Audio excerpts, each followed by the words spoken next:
본 방송에서 제공하는 투자 정보는 투자 판단에 대한 조언입니다. 방송에서 제공하는 주식의 가치, 가격 상승 및 하락에 대해서는 방송사에서 보장하지 않습니다. 실시간 정보 브리핑입니다. 파월 의장 인플레 2% 향한다는 자신감 예상보다 더 오래 걸릴 듯. 현지 시간 16일 미국 월스트리트 저널 등에 따르면 파월 의장은 워싱턴 포럼에 참석해 최근의 경기 지표는 인플레이션이 연준의 목표치를 향해 가고 있다는 자신감에 더해주지 못했다며 오히려 예상보다 더 오래 걸릴 가능성이 있다고 말했습니다. 연준은 작년 12월 열린 FOMC에서 올해 기준금리가 75베이시스 포인트 인하될 것으로 예상한다 공언하며 비둘기파적인 입장을 표명한 바 있습니다. 연준 부의장의 달라진 스탠스, 금리 인하 언급 삭제. 필립 제퍼슨 미국 연준 부의장이 금리 인하와 관련해 생각이 달라졌음을 시사했습니다. 약 2달 전 연설에서 제시했던 연내 금리 인하 전망을 최신 연설에선 삭제한 것으로 이는 미국의 지난 1월에서 3월 소비자 물가지수가 잇따라 예상보다 높게 나오며 이뤄진 것으로 보입니다.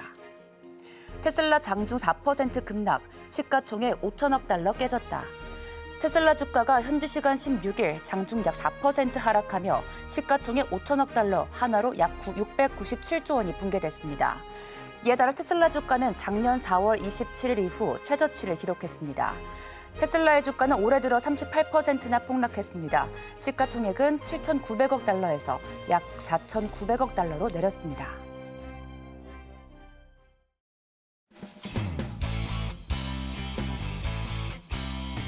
네, 여러분의 성공 투자를 책임지겠습니다. 안녕하세요. 증시7 진행을 맡은 최은강입니다. 전일 우리 국내 증시는 달러와 강세로 인한 외국인 자금 이탈로 양시장 모두 2%대 하락 마감을 했습니다. 하지만 약 2시간 전 마감한 미국 증시, 파월 의장의 매파적인 발언에도 S&P 500 지수를 제외하고는 상승 마감을 했는데요. S&P 500 지수의 낙폭도 그리 크지는 않았습니다. 자세한 이야기는 잠시 후에 만나보겠습니다. 수요일의 증시7 지금 바로 시작합니다. 네, 오늘은 파월 의장의 발언부터 시작을 해보겠습니다. 제롬 파월 미 연준 의장이 인플레이션을 2% 낮추는 데 시간이 더 걸릴 것이라 밝혔습니다. 이에 따라 연준의 금리 인하는 더 뒤로 밀릴 전망인데요. 파월 의장은 현지 시간 16일 워싱턴 DC에서 열린 포럼에서 최근 많은 데이터들이 견조한 성장과 노동시장의 힘을 보여줬다며 그것은 인플레이션 목표치로 복귀하는 데 부족했음을 뜻한다고 밝혔습니다. 발언 직후 미 국채금리는 상승했습니다. 특히 기준금리에 민감한 2년물 국채금리 한때 5%를 돌파하는 모습을 보이기도 했습니다. 이어서 마감 상황 살펴보겠습니다. 네, 그래도 시장은 이미 이 정도의 매파적 발언은 예상한 듯이 거뜬히 소화하는 모습을 보였습니다. 어느 정도는 이미 금리 인하 지연에 대한 우려감은 지수에 선 반영된 부분도 있을 겁니다. 간밤 미증시 S&P 500 지수를 제외하고는 상승 마감에 성공했습니다. S&P 500 지수의 하락폭도 크지 않았는데요. 다우지수는 0.41% 올랐고 나스닥은 0.11% 소폭 내렸습니다. S&P 500 지수 역시 0.21% 소폭 약보합권에서 장을 마쳤습니다. 이어서 중동발 리스크 함께 체크해 보겠습니다. 네, 세계가 주목하고 있는 이란과 이스라엘의 긴장은 계속되고 있습니다. 이란의 이스라엘 공습으로 중동 리스크 우려감이 고조되고 있는 가운데 해당 작전의 사전 통보 여부를 두고 미국과 이란 간의 진실 공방이 벌어졌는데요. 양측의 상반된 주장 탓에 속단할 수는 없지만 미국이 이란의 공격을 묵인하거나 방조한 사실이 드러날 경우 큰 파장이 일 전망입니다. 존 커비 미 백악관 국가안보소통보좌관은 브리핑에서 이란이 이스라엘 공습 계획을 미국에 미리 알렸다는 보도는 명백히 거짓이고 터무니없다라고 밝혔습니다. 미 당국자들의 이러한 발언은 사실상 호세인 이란 외무장관의 전날 언급을 정면 방박한 것인데요. 다만 미국 커비 보좌관은 이란 측과 공격 사전 통보가 아닌 메시지를 주고받게 됐다 말하면서 모종의 소통을 한 사실은 인정을 했습니다. 한편 이 가운데 이스라엘은 여전히 가자지구 원조에 불법적인 제한을 가하고 있습니다. 유엔 인권사무소의 라비나 샴다시니 대변인은 제네바에서 열린 언론 브리핑에서 이스라엘은 인도적 지원에 불법적인 제한을 가하고 민간 기반 시설에 대한 광범위한 파괴를 계속하고 있다라고 말했습니다. 이러한 사실 모든 것을 부인하고 있는 이스라엘은 지난 4월 1일이죠. 9호 호송대를 공격해 국제구호 요원들이 사망한 이후 국제사회의 압력에 직면해 있습니다. 이어서 다음 기사 살펴가겠습니다. 네, 간밤 미 재무부가 이스라엘을 보복 공격한 이란에 대해 새로운 경제 제재를 준비하고 있다라고 로이터 통신이 보도했습니다. 제닛 옐런 미 재무장관은 이번 주 워싱턴 DC를 방문할 재무장관들에게 각국 정부가 미국과 공조해 대이란 제재 조치에 집중해 줄 것을 촉구할 예정인데요. 미 재무부의 이러한 움직임은 이스라엘이 이란 제재를 위한 외교 공세에 본격적으로 나서며 나온 것으로 풀이가 되고 있습니다. 이어서 국제유가 살펴보겠습니다. 네, 한편 중동 지역의 이러한 불안이 계속되는 상황에서도 국제유가 숨고르기를 이어갔습니다. 미국이 이란의 전례 없는 공습에 대한 이스라엘의 제한적인 대응을 예상하면서 원유 선물 하락 흐름 보이고 있는데요. 4명의 미국 관리들이 이스라엘의 제한적인 대응을 전했고 월가 전문가들 역시 어느 쪽의 다음 행동을 예측하긴 어렵지만 단기적으로는 완화적인 방향으로 나아가고 있다 전망하면서 국제유가 85달러 선에서 숨고르기 이어가고 있습니다. 다음은 금에 대한 이슈 살펴보겠습니다. 국제금값이 머지않아 온스당 3,000달러, 하나로 약 418만 원까지 상승할 수 있다라고 시티그룹이 전망했습니다. 현지 시간 15일 CNBC에 따르면 시티는 보고서를 통해 최근 금 랠리는 지정학적 열기에 도움을 받고 있으며 기록적인 주가 수준과도 일치한다라고 밝혔습니다. 이에 더해 향후 6개월에서 18개월 내 금값이 온스당 3,000달러를 예상한다며 하한선 역시 온스당 1,000달러에서 2,000달러로 높였다라고 설명했습니다.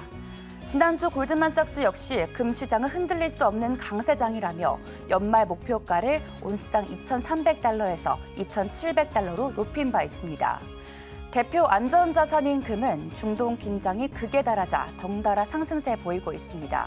지난주엔 처음으로 온스당 2,400달러를 돌파하기도 했습니다. 현재는 다시 2,400달러 선에서 거래가 되고 있지만 연초 2,000달러 초반에서 거래된 것을 고려하면 큰 폭으로 상승하고 있습니다. 이어서 중국의 1분기 GDP 함께 만나보겠습니다. 어제 중국의 1분기 GDP가 발표됐습니다. 중국의 1분기 GDP 5.3%로 발표가 됐는데요. 이는 시장 전망치인 3.5%를 크게 상회한 수치입니다. 신화통신은 생산과 투자가 견조한 모습을 보이면서 경기를 끌어올렸다라고 분석을 하고 있는데요. 하지만 3월 산업 생산은 전년 같은 달보다 4.5% 증가했다 발표되며 1월과 2월에 비해 감소한 모습을 보였고 시장 전망치인 6% 증가에도 하회한 수치를 보였습니다. 중국 정부는 올해 경제 성장률 목표치를 5% 안팎으로 설정을 하고 있습니다. 1분기 성장률은 연간 목표를 웃도는 수준이어서 목표 달성에 청신호를 보냈다는 관측입니다. 다만 중국의 1분기 경제가 예상보다 빠르게 성장했지만 3월 소매 판매와 산업 생산이 실망스러운 모습을 보이면서 이미 모멘텀이 약화되기 시작했다는 분석도 나오고 있다는 점 함께 체크하시면 좋을 것 같습니다. 이어서 마이크로소프트 함께 살펴보겠습니다. 네, 마이크로소프트가 아랍에미리트에 본사를 둔 인공지능 회사 G42에 15억 달러, 하나로 2조 원을 투자할 예정이라는 보도가 나왔습니다. 마이크로소프트는 영국, 일본에 이어 인공지능을 기반으로 한 전 세계 투자를 늘리고 있는데요. 현지 시간 16일 CNBC에 따르면 마이크로소프트의 브래드 스미스 사장은 G42의 소수 지분 투자에 따라 이사회에 합류할 예정입니다. 앞으로 G42는 애저 클라우드 서비스에서 AI 어플리케이션과 서비스를 실행하고 마이크로소프트의 클라우드 제품 판매권을 갖게 됩니다. 한편 G42는 화웨이 등 블랙리스트에 오른 중국 기업과 거래 관계를 갖고 있으며 중국의 군사 및 정보기관과 협력하고 있다는 혐의로 미 공화당이 면밀한 조사를 요구한 바 있습니다. 이에 대해 동사는 이러한 주장을 부인했고 미 정부는 수개월간 G42를 조사해 왔는데요.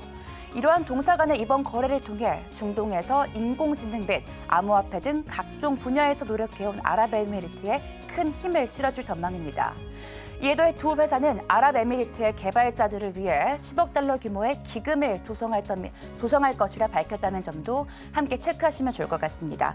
오늘장 마이크로소프트 0.23% 소폭 오르면서 마감을 했습니다. 다음 이슈 살펴보겠습니다. AMD 이슈입니다. AMD가 엔비디아와 인텔과의 경쟁이 가열됨에 따라 AI PC용 칩을 출시한다는 보도가 나왔습니다. AMD는 AI PC 경쟁에서 주도권을 잡기 위해 인공지능 지원 PC를 구동하는 새로운 프로그램을 공개했는데요. 이는 인공지능 작업을 수행하는 프로세서가 탑재된 개인용 컴퓨터입니다. AMD는 간밤 보도자료를 통해 이 프로세서가 올해 2분기부터 HP 및 레노버를 비롯한 PC 모델에 탑재될 예정이라 밝혔습니다. 이에 더해 증권가에서 목표가를 상향했다는 소식도 들어왔습니다. 오늘장 AMD 1.96% 큰 폭으로 오르면서 마감했습니다. 네, 실적 발표 이어가겠습니다. 뱅크 오브 아메리카의 실적이 발표됐습니다. 예상보다 나은 이자 수익으로 전망치를 상회하는 1분기 실적을 발표했는데요. 주당 순이익은 83센트로 전망치인 76센트를 훌쩍 웃돌았고 매출은 259억 8천만 달러로 전망치인 254억 6천만 달러를 상회했습니다. 그럼에도 불구하고 오늘장 뱅크 오브 아메리카 3% 지수 밀리면서 하락 마감했습니다. 다음은 모건 스탠리 실적 만나보겠습니다. 네, 오늘 개장 전 모건 스탠리는 시장 전망치를 상회하는 실적을 역시 발표를 했습니다. 자산 관리와 트레이딩 그리고 기대치를 뛰어넘는 수익과 매출이 그 실적을 견인했는데요. 주당 순이익은 2.02달러로 전망치인 1.66달러를 상회했고 매출 역시 151억 4천만 달러로 전망치인 144억 1천만 달러를 웃돌았습니다. 오늘장 모건 스탠리 2.47% 큰 폭으로 오르면서 상승 마감했습니다. 이어서 유나이티드 헬스 만나보겠습니다. 네, 지난 2월 사이버 공격으로 그룹 내 체인지 헬스케어 사업부의 의료 서비스가 약 한 달 만에 정상화된 이력이 있는 유나이티드 헬스케어입니다. 그럼에도 불구하고 예상보다 양호한 1분기 매출을 발표했는데요. 매출은 998억 달러로 전망치인 993억 달러를 상회했고 주당 순이익 역시 6.91달러로 전망치인 6.61달러를 웃돌았습니다. 하지만 유나이티드 헬스 최근 사이버 공격에 대한 지원으로 의료 서비스 제공업체에 60달러 이상을 지원했다 밝히면서 체인지 헬스케어의 서비스를 복구하는 데 상당한 진전을 계속하고 있다 언급했습니다. 오늘장 유나이티드 헬스케어 5.22% 큰 폭으로 올랐습니다. 한국 시간으로 오늘 밤 11시 30분 미국의 원유 재고가 발표됩니다. 함께 주시하시면 좋을 것 같습니다. 지금까지 외신 브리핑 최은강이었습니다.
네, 서울경제TV 증시 7 조간 브리핑 시간입니다. 서울경제신문에서 발행한 이슈 전해드리는데요. 첫 번째 소식부터 하나하나 짚어보겠습니다. 화면 살펴보시죠.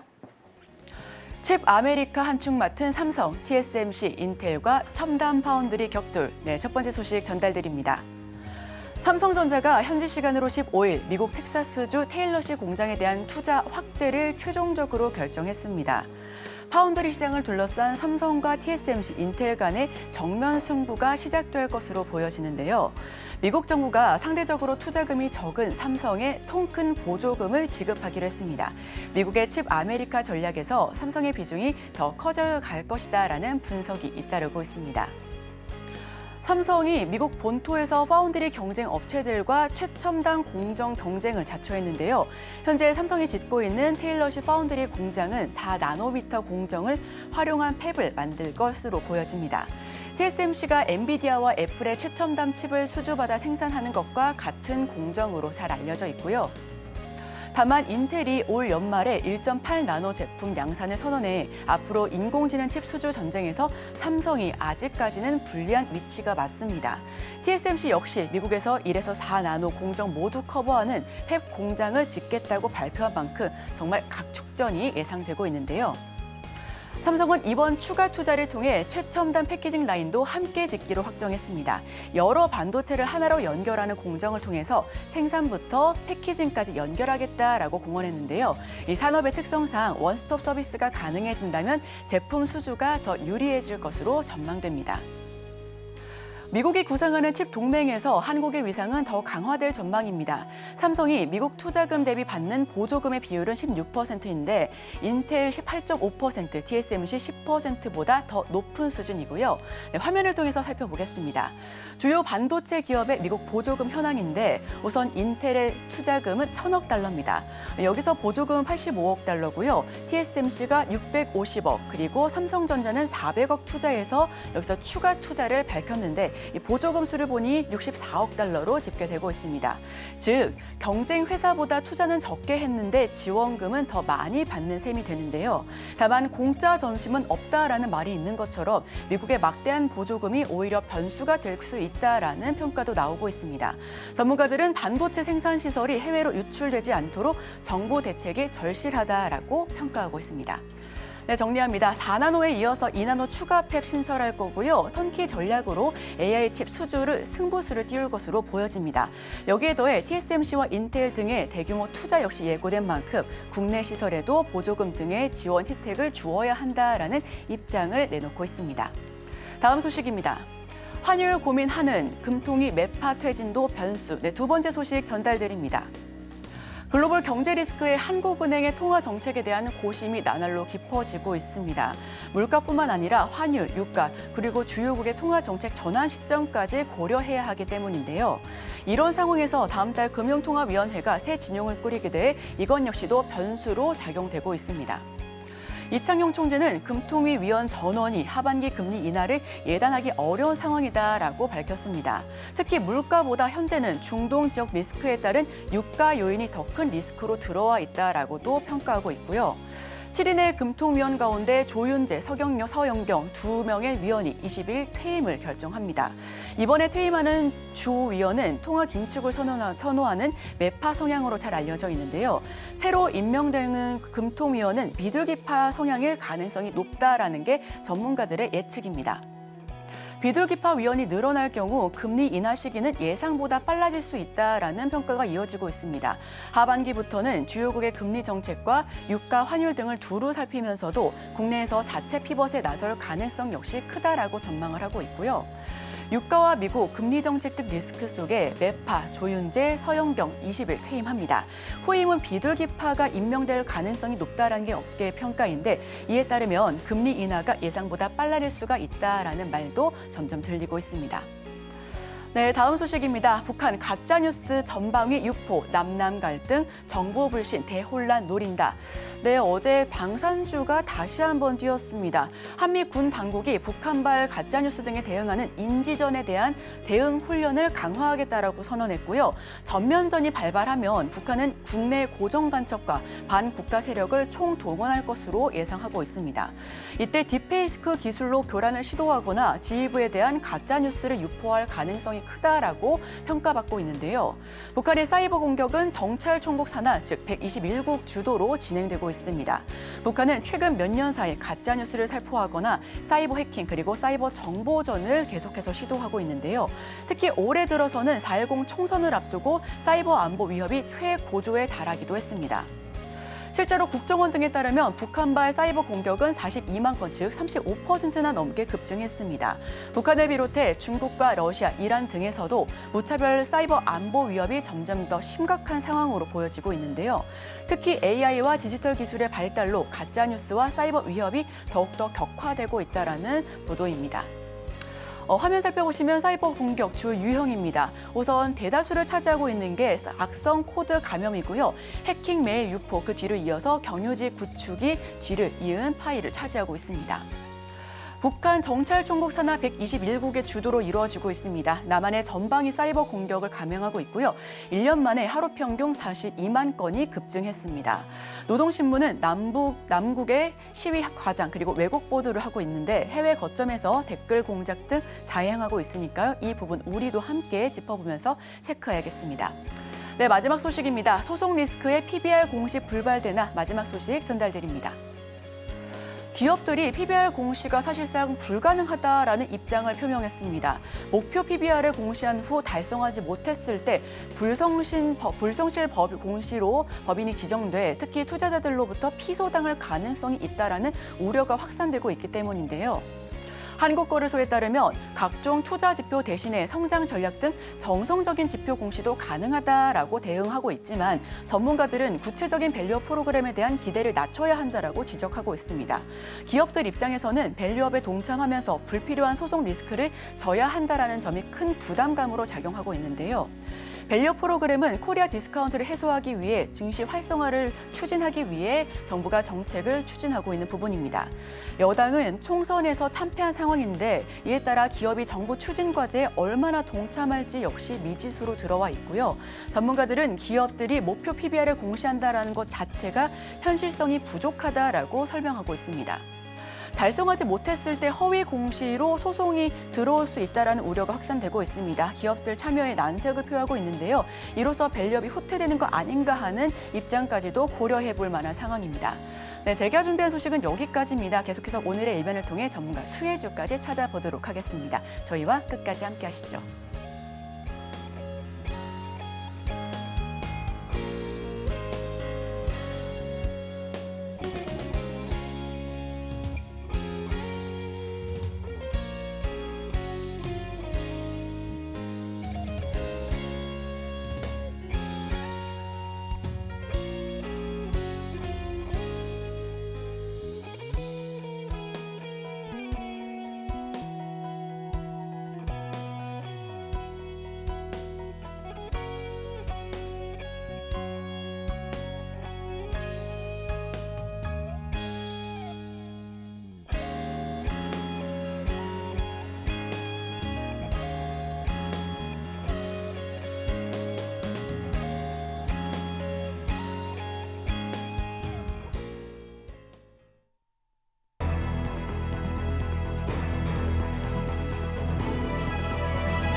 네, 전문가들은 개장 전 어떤 이슈를 주목하고 있을까요? 오늘의 일면에서 만나보겠습니다. 오늘은 헤르메스 스탁의 김시은 팀장님과 함께합니다. 팀장님 어서 오세요. 네, 안녕하세요. 네, 반갑습니다. 오늘의 헤드라인 저희 빨리 살펴보도록 하겠습니다. 네, 하이브의 신인 걸그룹이죠. 아일릿의 마그네틱이 K-팝 데뷔곡 중 사상 처음으로 미국 빌보드 메인 싱글 차트에 핫 100에 진입했다는 보도가 나왔습니다. 이 뉴스 요약해 주실까요? 일단 이 뉴스가 나오고 나서 어제장에서 하이브가 상대적으로 강한, 특히 굉장히 강했다라고 보시면 좋을 것 같은데 어제장을 보면은 최악이었죠. 그죠. 좀 시장 자체가 굉장히 많이 빠진 흐름들이었는데 하이브가 상대적으로 강하게 올라오면서 앞으로의 기대감을 상당히 올라왔다라고 보시면 좋을 것 같습니다. 특히 이 아일릿이라는 그 그룹이 데뷔한 지가 얼마 안 되었어요. 데뷔한 지 21일, 22일 만에 빌보드 핫 100에 들어갔다라고 보시면 좋을 것 같은데 빌보드 핫 100에 들어가는 것 자체가 굉장히 대단한 일입니다. 특히 대다수의 K-팝 아티스트들이 들어가기 원하는 그런 차트라고 보시면 좋을 것 같고 미국 차트를 한번 보게 되면 크게 두 가지로 나뉘고 있는데 우선 첫 번째는 빌보드 200이라고 보시면 좋을 것 같고 두 번째는 빌보드 100인데 빌보드 200 같은 경우에는 좀 대다수의 많은 K-팝 아티스트들이 진입을 많이 하기는 해요. 그 이유가 앨범 판매량이라든지 혹은 코어 팬덤에 대해서 굉장히 좀 진입을 하다 보니까 상대적으로 진입하기가 수월하다라는 점을 감안을 했을 때 오히려 빌보드 핫100 같은 경우에는 대중성 지표입니다. 좀 라디오라든지 혹은 스트리밍이 얼마나 많이 되었는지에 따라서 빌보드 핫 100에 진입될 수 있는지 여부가 굉장히 크게 달라진다라고 보시면 좋을 것 같고요. 그동안 이제 빌보드 핫 100에 들어갔던 과거 초대 아티스트들을 생각을 해보면 싸이, 원더걸스, 그 다음에 빛 좀 전무했다가 BTS가 들어가면서부터 조금씩 핫 100에 들어가는 친구들이 굉장히 많아졌어요. 블랙핑크라든지 세븐틴이라든지 뭐 최근에는 뭐 르세라핌이라든지 혹은 뉴진스 이런 친구들이 점점 핫 100에 들어가는데 제가 보고 있는 포인트는 이것입니다. 점점 이제 핫 100에 들어가는 진입 속도가 빨라지고 있다. 이제 과거에는 아무래도 우리나라 음악 자체가 좀 마이너한 편이다 보니까 진입하기가 굉장히 어려웠지만 최근에 SNS라든지 혹은 틱톡, 릴스 우리나라 음악들이 점점 대중화가 되어가고 있습니다. 미국 시장 내에서 그래도 조금씩 메이저권으로 들어가려는 움직임이 나와주고 있고 그거에 맞춰서 최근 데뷔하고 있는 친구들 의 음악이 핫백에 들어간다는 것 자체가 저는 앞으로 지금 K-팝 시장의 성장성을 보여주고 있지 않을까. 특히 상방을 크게 열어놓고 있다라고 보시면 좋을 것 같아요. 최근 들어서 좀 뭐 가창력 논란이 나오고 있긴 하지만 르세라핌도 코첼라에서 공연을 하고 있고 르세라핌뿐만 아니라 뭐 블랙핑크라든지 과거 에스파 같은 그런 아티스트들도 굉장히 큰 미국 콘서트 이제 축제에서 좀 노래를 부른 부분이 있어서 저는 이 점에 대해서 우리가 조금 더 주목을 해볼 필요가 있다는 점. 특히 우리가 미국 시장을 공략하면 무엇이 가장 좋냐? 미국이 1등입니다. 뭐만 하면 1등이에요.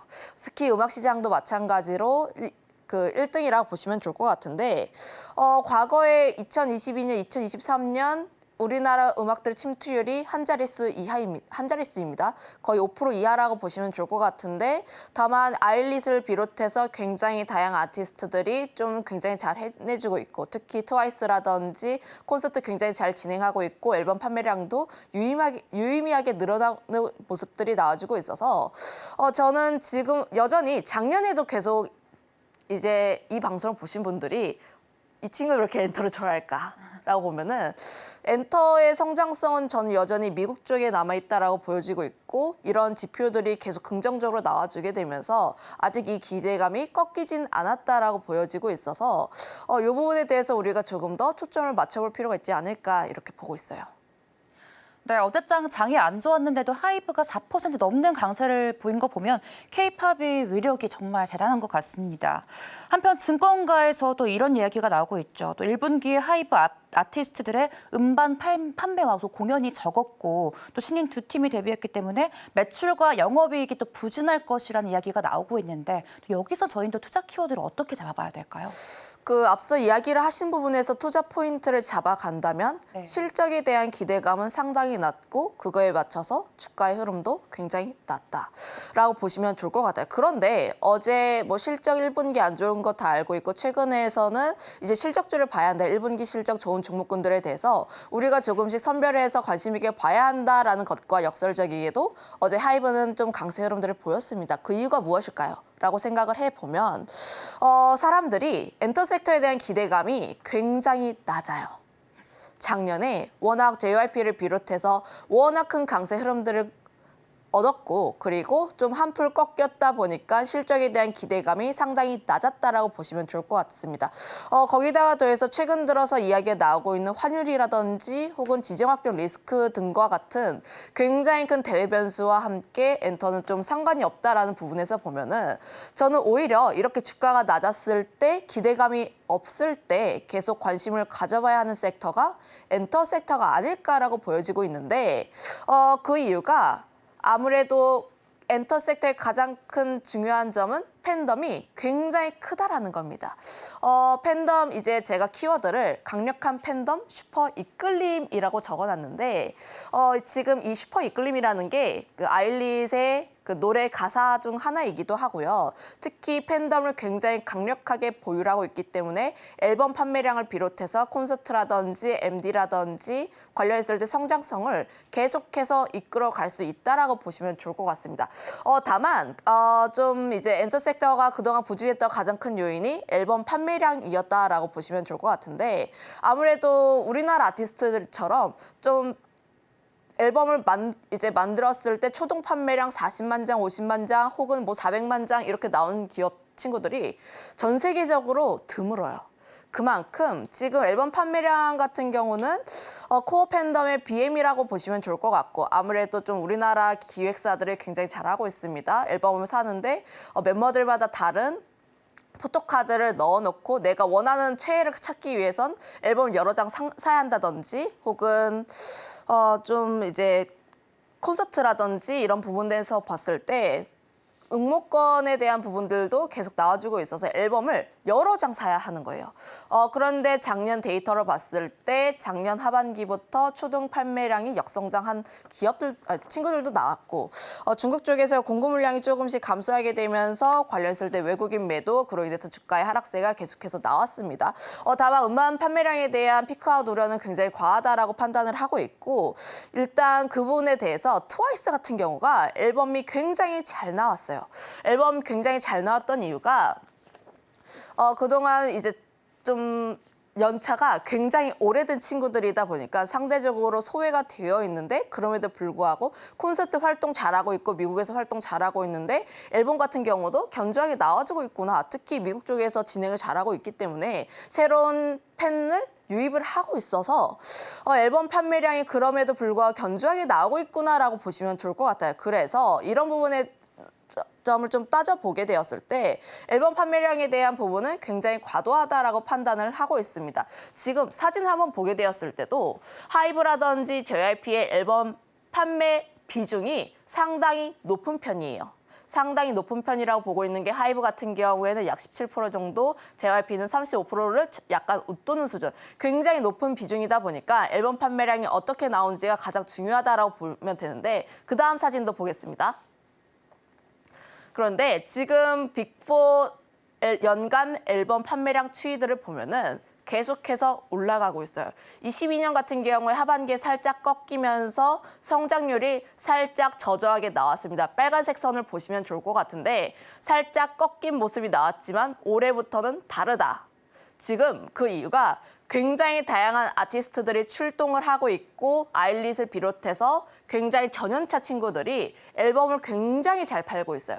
원래 예전에는 수익성을 극대화를 하기 위해선 보통 3년 차부터 좀 수익이 많이 들어온다라고 보시면 좋을 것 같습니다. 그 이유가 마케팅도 해야 되고 팬덤을 만드는 데 있어서 시간이 오래 걸리다 보니까 보통 3년 차 이상부터 그래도 이 친구들이 돈을 좀 잘 버는구나라고 인식을 많이 했지만 최근 들어서 굉장히 핫한 친구들 보면은 데뷔한 지 1, 2년밖에 안 됐습니다. 아이브라든지 뉴진스, 르세라핌 이런 친구들이 데뷔한 지 1, 2년밖에 안 된 친구들이라는 점을 감안을 했을 때 지금 저연차 아티스트들이 굉장히 출동을 잘 해서 매출을 끌어올리고 있다. 앨범 판매량을 조금씩 늘려나가고 있다는 측면에서 해석을 해보면은 여전히 매출 성장에 대한 기대감도 상당히 남아있다라고 보시면 좋을 것 같아요. 그러면 지금 K-팝의 가장 큰 장점이라고 할 수 있는 이 코어 팬덤이 그럼 무엇을 할 수 있을까? 과거에는 앨범만 많이 샀습니다. 아무래도 뭐 포토카드라든지 응모권이라든지 이런 것을 얻기 위해서 앨범만을 많이 샀다면 이제는 다른 쪽으로 많이 확산이 되는 거죠. MD라든지 혹은 콘서트를 하는 것에 대해서도 온라인이라든지 혹은 뭐 부차적인 그런 부분들을 좀 수익화를 극대화하는 전략을 통해서 관리했을 때 매출 성장에 대한 기대감이 상당히 올라와 있다라고 보시면 좋을 것 같습니다. 특히 스포티파이 같이 글로벌 메이저 음반사 같은 경우도 최근 들어서는 코어 팬덤이 있는 쪽에 대해서 계속 주목을 하고 있다라고 보시면 좋을 것 같은데 그 이유가 좀 음악을 소비하는 쪽에 대해서 가격 탄력 소모가 좀 상당히 낮다라고 보시면 좋을 것 같아요. 가격을 올리더라도 이들이 이탈을 하는 것이 아니라 들을 사람들은 계속 듣는다라는 겁니다. 그래서 최근에 스포티파이가 가격 인상을 했음에도 불구하고 주가가 빠지지 않고 오히려 매출 성장으로 이어질 것이야라고 하면서 상승을 했죠. 그런 부분들과 지금 우리나라 K-팝 섹터와 함께 맞닿아 있다라고 판단을 하고 있어서 실적에 대한 기대감이 상당히 높다라고 보시면 좋을 것 같아요. 물론 엔터사들 1분기 실적 안 좋은 거 다 알고 있습니다. 특히 SM을 제외하고선 나머지 3사가 컨센서스를 하회할 것으로 전망을 하고 있는데 다만 1분기 실적은 1분기 실적이고 1분기 실적 다 안 좋은 거 알고 있고 하지만 2분기부터는 다를 가능성이 굉장히 높다. 2분기를 보게 되었을 때 지금 뭐 4월부터 보게 되면 굉장히 다양한 아티스트들이 다시 한번 활동을 하게 되죠. 이들이 활동을 한다는 것 자체가 앨범을 판매를 하고 있고 앨범을 판매를 하면 콘서트도 돌아야 하고 콘서트도 하면서 팬미팅도 해야 하고 굉장히 다양한 부차적인 수익원을 끌어올릴 수가 있기 때문에 아티스트들이 활동을 한다는 것 자체가 매출을 올리겠다라는 의미입니다. 관련했을 때 세븐틴이라든지 뉴진스, NCT, 뭐 에스파 굉장히 다양한 아티스트들이 컴백을 하고 있어서 그동안 엔터 섹터 1분기 비수기였고 이슈들 자체가 굉장히 부재했는데 4월 그러니까 2분기부터는 다시 한번 달라질 수 있는 흐름들이 나오지 않을까라고 기대하고 있습니다. 네, 근데 저는 이 와중에 개인적으로 궁금한 게요. 올해 6월부터 내년 6월까지 BTS 멤버들의 전역이 줄줄이 예정이 돼 있습니다. 이런 것이 하이브 주가에 훈풍이 되지는 않을까요? 당연히 되죠. 아, 네, 저 계속 관심 있게 보고 있는 섹터도 현재로서는 하이브라고 보시면 좋을 것 같은데 작년 같은 경우로 봤을 때 작년에 엔터 섹터를 이끌었던 대장 역할은 JYP였어요. 그런데 JYP 같은 경우에는 최근 성장 동력을 살짝 잃었다라고 보시면 좋을 것 같고 오히려 지금 BTS 모멘텀을 안고 계속 좀 강하게 올라가고 있는 쪽이 하이브입니다. 그동안 이제 하이브의 주가 흐름들을 생각을 해보면은 BTS가 활동 정말 열심히 하고 있었고 매출 같은 경우도 계속해서 좋은 성적을 얻었음에도 불구하고 작년이 아니고 BTS가 군대 가기 전에 그러면 이들이 군대를 가면 하이브 실적 어떻게 될 거야? 라는 그 우려로 인해서 실적 굉장히 잘 나왔음에도 불구하고 하이브 주가가 안 움직였어요. 그때 이제 이미 좀 우려가 선반영이 되었다라고 보시면 좋을 것 같은데 그런데 오히려 지금 이 상황에서는 이렇게 이야기를 하고 싶습니다. BTS가 솔로로 조금씩 나와주고 있고 이들 솔로 앨범 자체가 하이브 쪽에서 매출 비중이 어느 정도 나와주고 있습니다. 거기다가 완성체로 출격을 하게 된다면 지금 뭐 뉴진스라든지 르세라핌, 세븐틴 실적 굉장히 잘 나와주고 있고 굉장히 매출 성장성도 계속 나와주고 있는데 거기다가 BTS 완전체가 나오게 된다면이라는 가정을 해보면 올해보다 더 나은 내년 성적을 기대를 해볼 수 있지 않을까. 그런 기대를 저는 먼저 반영을 해도 나쁘지는 않다라고 보고 있습니다. 아무래도 주가라는 측면에서 보게 되었을 때 어떠한 모멘텀이 있으면 그 모멘텀이 보통 6개월 정도 먼저 선 반영이 되는 측면이 있어요. 그런 측면에서 보게 되었을 때 완성체가 활동을 하는 내년을 좀 기대를 해보면 6월부터 좀 기대를 해볼만 하지만 지금 현재 주가 나쁘지 않습니다. 거의 바닥권 부근에 있고 신규로 접근하기에도 나쁘지는 않다라고 보여지고 있어서 가장 관심 있게 봐야 하는 종목도 하이브다라고 보시면 좋을 것 같아요. 네, 말씀 감사합니다. 현재 저희가 좀 집중해 봐야 할 것은 1분기가 하이브 역대 최저 실적을 기록을 했지만 2분기에는 또 역대 최대 실적이 전망이 된다라는 부분인 것 같은데요. 여기서 주목해 봐야 할 섹터는 아마 엔터주일 것 같습니다. 저희는 어떻게 접근을 해보는 게 좋을까요? 사실 엔터 섹터 같은 경우에는 뭐 대다수의 종목군들이 바닥권에서 움직이고 있고 접근하기에도 좀 용이하다라고 보여지고 있긴 하나 엔터 섹터가 가지고 있는 개별적인 호재들이 가지고 있다 보니까 각 기업이 가지고 있는 모멘텀에 조금 더 주목을 해볼 필요가 있지 않을까. 그중에서 좀 관심 있게 보고 있는 게 하이브와 SM이라고 보시면 좋을 것 같은데 JYP 같은 경우에 그동안 좀 작년에 대장 역할을 했기 때문에 관련했을 때 아직까지는 매물 소화가 조금 더 나와주고 있다라고 보시면 좋을 것 같고 YG 같은 경우에는 아무래도 블랙핑크라는 가장 큰 모멘텀이 사라진 부분들이 있어서 베이비몬스터가 어떻게 활동을 하는지에 따라서 주가의 향방은 좀 달라질 수 있다라고 보여지고 있습니다. 그런 측면에서 좀 이렇게 하나 둘씩 빼다 보면은 가장 좋은 게 하이브와 SM이라고 보시면 좋을 것 같은데 관련했을 때 실적 발표를 하기 전까지 반등에 대해서는 그렇게 크게 나올 가능성은 좀 높다라고 보지진 않아요. 그럼에도 불구하고 우리가 조금씩 모아간다는 측면에서 보고 하반기부터 아티스트들에 대한 활동이라든지 혹은 전역에 대한 부분들이라든지 콘서트 같은 이제 다양한 이슈들을 생각을 해보면은 하이브 지금 이 주가 수준 나쁘지 않고 오히려 신규로 접근을 하시기에도 괜찮은 영역대라고 보고 있습니다. 네, 하이브와 SM 주가 아직은 저점이기에 조금씩 분할 매수해서 모아가면 좋을 것 같다라고 말씀해 주셨습니다. 오늘의 일면 오늘은 여기서 마치겠습니다. 김시은 팀장님과 함께했습니다. 팀장님 고맙습니다.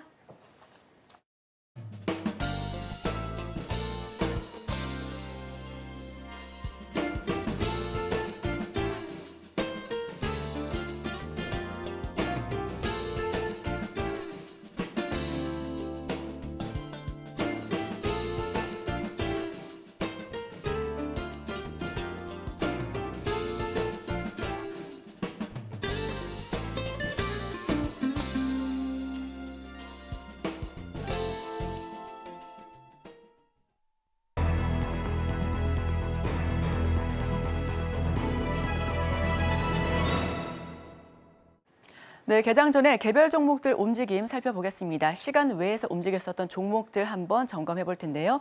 함께 하실 분은 진이인베스트먼트 정선호 대표님 연결하겠습니다. 어서 오세요. 네, 안녕하세요. 네, 대표님 시간 외에서 급등했었던 종목 탑5와 함께 여기서 조금 더 주목해야 될 종목 어떤 종목이 있는지 여쭤보겠습니다.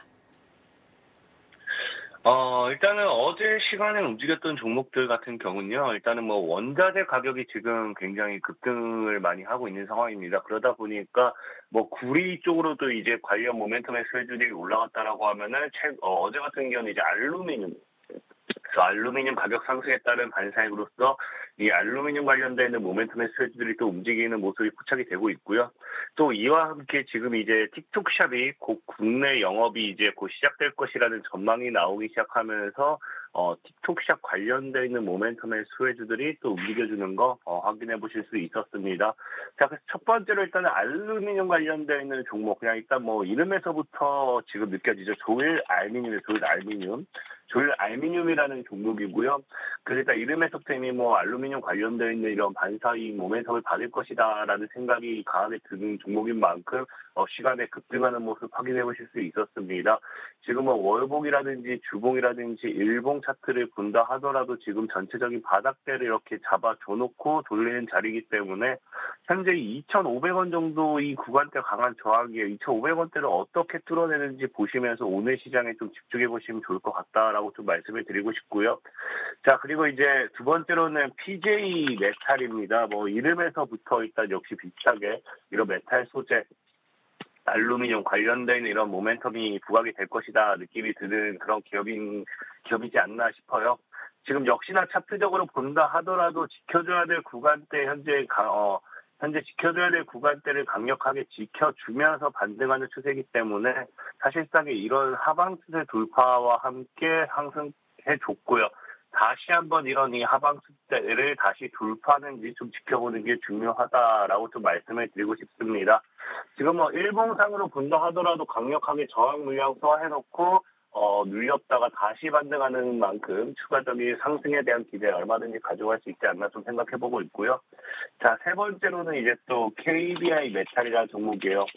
KBI 메탈 같은 경우는 최근에 구리 관련되는 모멘텀으로도 움직여주면서 구리 관련 반사익 수혜주로도 좀 많이 알고 계시는데 사실 뭐 어쨌든 뭐 알루미늄 관련되는 모멘텀으로도 엮이는 종목입니다. 그러다 보니까 KBI 메탈 역시도 시간의 상승이 나와주는 모습 확인해 볼 수 있고요. 지금 전체적으로 2,500원대가 강한 저항이기 때문에 여기 구간에서 물량을 소화시켜 놓고 어떤 식으로 지금 돌리는지에 좀 더 집중을 해볼 필요가 있겠다라고 좀 말씀을 드리겠습니다. 자, 그리고 이제 KBI 메탈을 제외하고 이제는 또 남은 이 네 번째, 다섯 번째 같은 경우는 틱톡샵 관련되는 모멘텀에 수혜주겠죠. 그래서 네 번째 같은 경우는 이제 모비데이즈라는 종목이 또 움직여주고 있어요. 모비데이즈 같은 경우는 틱톡의 공식 파트너사입니다. 그러다 보니까 틱톡샵 관련해서 제일 이 수혜를 받는 기업이지 않나 싶은데 차트적으로 본다 하더라도 굉장히 뭐 최바닥에 있는 구간대다라고 좀 말씀드리고 싶습니다. 그렇기 때문에 이런 바닥에서의 추가적인 상방 흐름 어떻게 또 올라올지 기대해 보시면 굉장히 많이 도움이 되지 않나 또 생각해 보고 있고요. 자, 마지막으로는 이제 FSN이라는 종목이 있어요. 자, FSN 같은 경우도 이제 FSN 직접적인 모멘텀이라기보다는 이제 자회사가 틱톡 1급 공식 마케팅 대행사입니다. 그러다 보니까 그 자회사를 통한 모멘텀이 좀 부각이 되고 있다라고 좀 말씀을 드릴게요.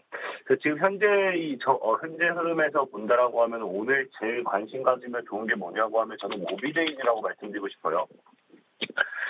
아무래도 일단은 여러분들이 알고 계신 게 틱톡샵은 일단 어쨌든 틱톡은 어쨌든 중국 기업입니다. 저는 예전부터 많이 말씀을 드리는 게 우리나라 이 기업을 봤을 때 미국에서의 어떤 글로벌 진출보다도 사실 중국발 호재가 주가 부양에 가장 큰 모멘텀이 됐던 이력도 많고요.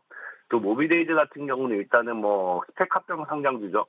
스펙 합병 상장주기 때문에 이 기술적인 반등만 놓고 본다 하더라도 지금 자리에서 지금 2,000원 정도까지 다시 기술적인 반등을 노려봤을 때 적어도 5배 정도는 상방으로 열린 자리이기 때문에 저는 모비데이즈가 오히려 더 저가 매수의 기회가 되지 않을까 좀 생각하면서 오늘 모비데이즈 주목해 보시라 말씀을 드리겠습니다.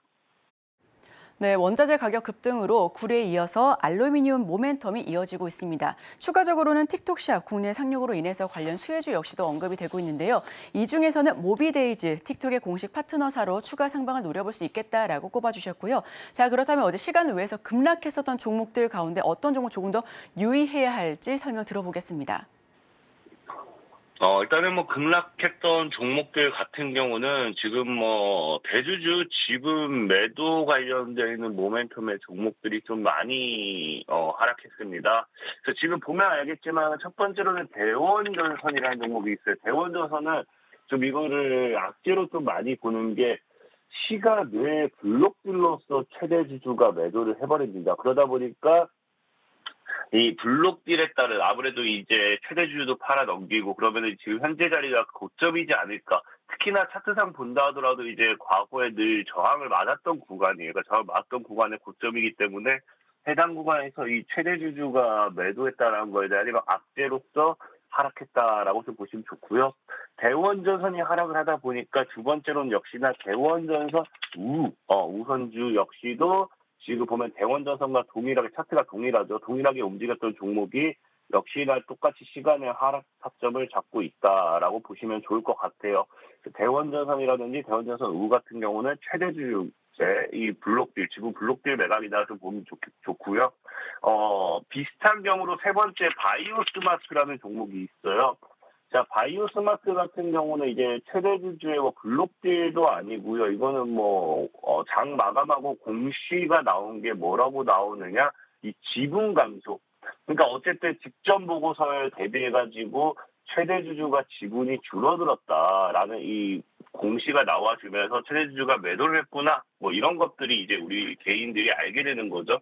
거기에 따른 이제 하락 여파다라고 좀 보시면 좋을 것 같습니다. 자, 그리고 이제 네 번째로는 이제 SP 소프트라는 종목이에요. 이제 SP 소프트 같은 경우는 이 최대 주주 지분 이런 건 아니고요. SP 소프트가 이제 또 하락한 이유가 최근에 급등이 나와주고 있어요. 급등이 나와주니까 여기서 뭐가 나와주느냐? 이제 스팸 관여 과다 종목에 대한 주의가 붙어버립니다. 전에도 얘기했지만 스팸 관여 과다라는 거는 누군가가 사람들에게 계속 스팸 문자를 보낸다는 거겠죠. SP소프트 조만간 급등합니다. 상한가 갑니다. 곧 출발합니다. 이런 문자와 함께 신고 민원이 급증하다 보니까 스팸 관여 과다 종목으로서의 이런 투자 주의가 지금 붙어주는 거 확인해 보실 수 있고요. 또 마지막으로는 이제 선익 시스템입니다. 선익 시스템 같은 경우는 이제 투자 주의와는 다른 투자 주의가 붙긴 했지만 다른 어떤 게 이제 뉴스가 나왔느냐고 하면요. 바로 종가가 급변했어요. 보시면 아시겠지만 지금 38,500원의 이 동시효과에 들어갔던 종목이 갑자기 장 막판에 동시효과에서 42,500원 종가가 급변하다 보니까 이 종가 급변했다, 주의하셔야 된다라는 이런 뉴스들, 그러다 보니까 이게 왜 올라가는지 모르는 거에 대한 이런 주의 뉴스에 따른 또 매도 물량이다라고 좀 보시면 좋을 것 같아요. 그래서 오늘 제일 조심해야 될 건 저는 역시나 전에도 얘기했지만 SP소프트 투자 주의, 이 스팸 관여에 따른 투자 주의는 언제든지 리스크가 될 수 있기 때문에 제일 좀 주의해 보시면 좋을 것 같다라고 좀 말씀을 드리겠습니다.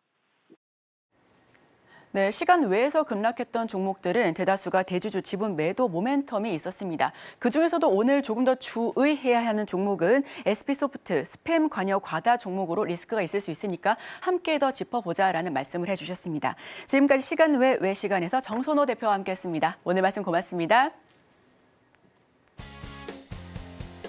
오늘의 핵심입니다.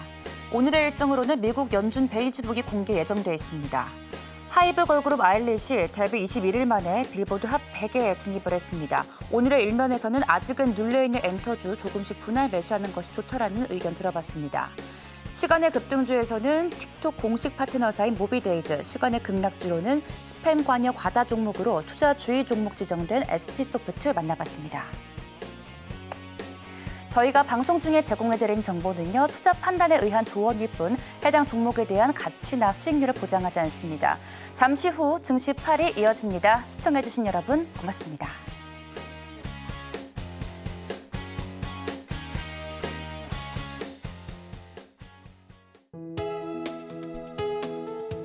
본 방송에서 제공하는 투자 정보는 투자 판단에 대한 조언입니다.